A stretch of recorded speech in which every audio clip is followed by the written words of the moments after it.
श्री शिवाय नमस्तुभ्यं। श्री शिवाय नमस्तुभ्यम। हर हर महादेव। हम सब पूजा करने के लिए मंदिर जाते हैं, या यदि हम मंदिर नहीं जा पाते हैं तो घर पर तो हम सभी लोग पूजा अवश्य ही करते हैं। और पूजा करने में हम विभिन्न प्रकार के पूजा सामग्री का उपयोग करते हैं, जिसमें से प्रमुख रूप से फूल होता है।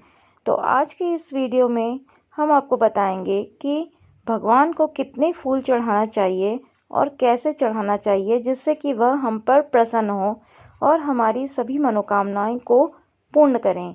यदि हम सही तरीके से फूल नहीं चढ़ाएंगे तो हमें पूजा का पूर्ण फल नहीं मिलेगा।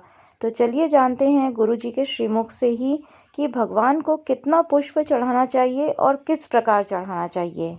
कितने पुष्प भगवान को समर्पित करना चाहिए महाराज? भगवान को कितने पुष्प देना चाहिए? रिझाने के लिए भगवान को, अभी यहां से आवाज आई थी, 4 पुष्प भगवान को समर्पित करना चाहिए। कितने पुष्प? 4। बचपन, जवानी, अधेड़ी और बुढ़ापा, 4 अवस्था संवारने के लिए भगवान को 4 पुष्प दिए जाते हैं। पुष्प देते समय जिस दिन तुम भगवान को पुष्प दे रहे हो उस दिन हमें कुछ भी नहीं कहना, हमारी तरफ से ये पुष्प भगवान से कहे। पुष्प भगवान से क्या कहता है कि भगवान मुझ में जैसी सुगंध है वैसी इसके जीवन में सुगंध देना। पुष्प कहता है भगवान जैसी मुझ में ताजगी है इसके जीवन में वैसी ताजगी देना। पुष्प कहता है भगवान जैसे मेरी पत्तियों में रस है इसकी जीवन में खुशियों का रस भर देना। ये पुष्प कहता है भगवान से, हमें नहीं कहना भगवान से कुछ। भगवान को पुष्प दे दिया तो भगवान समझ गए। और वो पहले को कौन सी कंजन कहाँ शादी में गए थे राम, तो याद आया स्टेज पे ऐसा लड़का घुटना टेक के, हाँ ऐसे ही तो फूल था, राम ऐसे दे रहा था।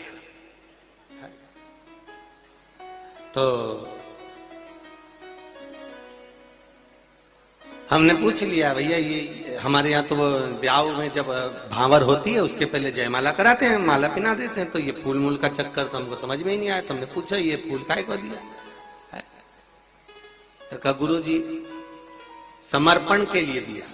हमने कहा बहुत बढ़िया। तो हमने कहा गोभी का दे देता तो सब्जी तो बन जाता।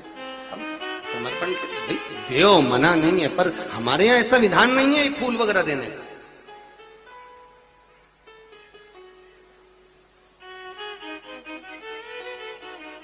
आप भले दुनिया के दिखावे के चक्कर में कुछ भी करो वो अलग बात है, पर हमारे शास्त्रों में ऐसा कोई प्रमाण नहीं कि पुष्प आप किसी संसारिक मनुष्य को दे। पुष्प अगर दिल से कुछ देना है तो वो भगवान को दो, भगवान को समर्पित। हाँ कोई गुरु है, सतगुरु है, हम तो उनके लिए भी कहेंगे अगर कोई गुरुजन आया तो उसको पुष्प देने की जगह पत्तियां निकाल कर उसके चरणों में बिछा दीजिए। तुम जितने देवी देवताओं को फूल चढ़ाते हो, कभी आप लोग पुष्प चढ़ाए होंगे देवी देवताओं को, तो अगर भगवान ऐसे बैठे हुए हैं मानो ऐसे, तो तुम फूल कैसे चढ़ाते हो? भगवान ये बैठे हैं सामने, तो तुमने जो फूल चढ़ाया, तो कई लोग फूल कैसे चढ़ाते हैं कि भगवान एक भाव से, अगर भगवान का श्रृंगार करना है तो फूल सम्मुख है, फूल की आकृति सामने। तो कई लोग कहते हैं कि हम भगवान को पुष्प समर्पित कर रहे हैं, भगवान को हमने पुष्प दिया।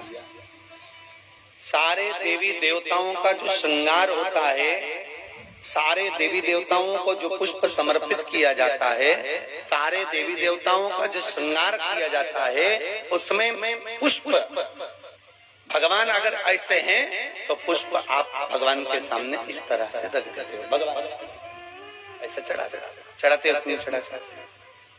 नारायण को भी ऐसे चढ़ाओगे, लक्ष्मी को भी ऐसे चढ़ाओगे, राम को, कृष्ण को, ठाकुर को, सबको, जगदम्बा।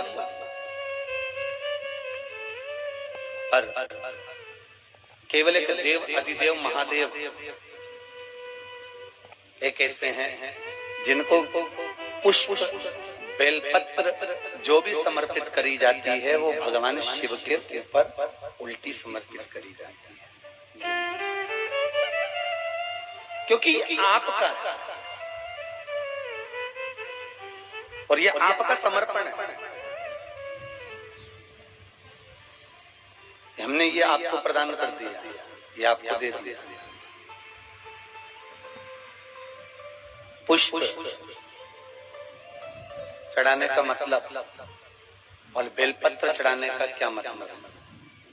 बोलिए, आप भगवान को फूल क्यों चढ़ाते? अच्छे दिल से बोलो, बिल्कुल है, ऐसा मत सोचना कि कथा चल रही है। आप तो ये सोचो कि अपन आपस में बात कर रहे हैं। बहुत दिल से बोलो कि भगवान को फूल क्यों चढ़ाया जाता है। कभी पुष्प ने आपसे आकर कहा कि मुझे चढ़ाओ?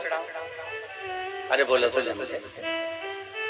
भगवान को पुष्प क्यों चढ़ाया जाता है? किस लिए चढ़ाया?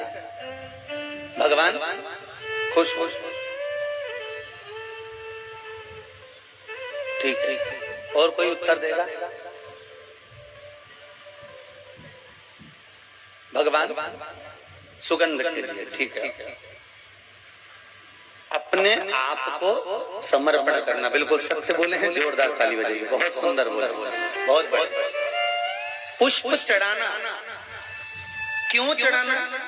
क्योंकि पुष्प के माध्यम से आप भगवान से कुछ कह नहीं सकते कि आपको क्या क्या चाहिए, पर ये पुष्प जब हम भगवान को समर्पित करते हैं तो ये फूल हमारी ओर से भगवान से निवेदन करता है, हे नाथ, हे शंभो, हे नारायण, जैसी मुझ में सुगंध है ऐसी ही जगत में इसकी सुगंध बनाए रखना, जिसने समर्पित किया है। प्रभु, जैसी मुझ में कोमलता है, जिसने आपके चरणों में समर्पण किया है, उसमें उतनी कोमलता बनाए रखना। प्रभु, जैसे मैं सुंदर हूँ और आपके चरणों में आया हूँ, ऐसी ही सुंदरता इसकी अपनी जिंदगी में बनाए रखना। जितना मुझ में रस है ऐसा ही रस तत्व इसमें बनाकर रखना। आप इतनी बात भगवान से रोज नहीं कह सकते। एक वो कौन सा डे होता है रे बाबा, उसमें सफेद फूल दो तो उससे ही मालूम पड़ जाता है, लाल फूल दो तो उससे ही मालूम पड़ जाता है, भगवान जाने है।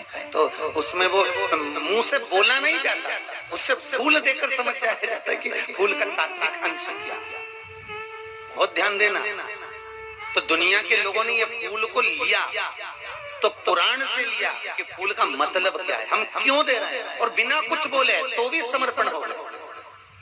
तो ना जी भर के देखा, ना कोई बात की, बड़ी आरज़ू थी मुलाकात की, ना कुछ बोले, समर्पण कुछ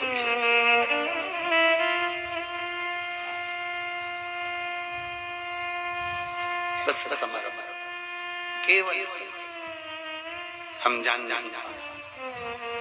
तो पुष्प यदि भगवान को दिया गया है तो उसमें हमारा समर्पण है, उसमें हम भगवान से प्रार्थना नहीं कर सकते, तो पुष्प हमारी ओर से प्रार्थना करता है। तो पुष्प चढ़ाने का तरीका होना चाहिए। पुष्प की जो ये डंडी है ये कभी भगवान की ओर नहीं होना चाहिए। किसकी ओर? जम के बोलिए, भगवान की ओर। पुष्प की जो डंडी है वो हमारी ओर हो और पुष्प भगवान की ओर हो। पर दुनिया के लोग आज तक जितनी बार भी फूल चढ़ाए सब उल्टा ही चढ़ाए, डंडी भगवान की ओर रख देंगे और फूल का मुंह अपनी साइड कर देंगे। मतलब सुंदरता हमें दिखना चाहिए, भगवान को भले डंडी चुभती रहे।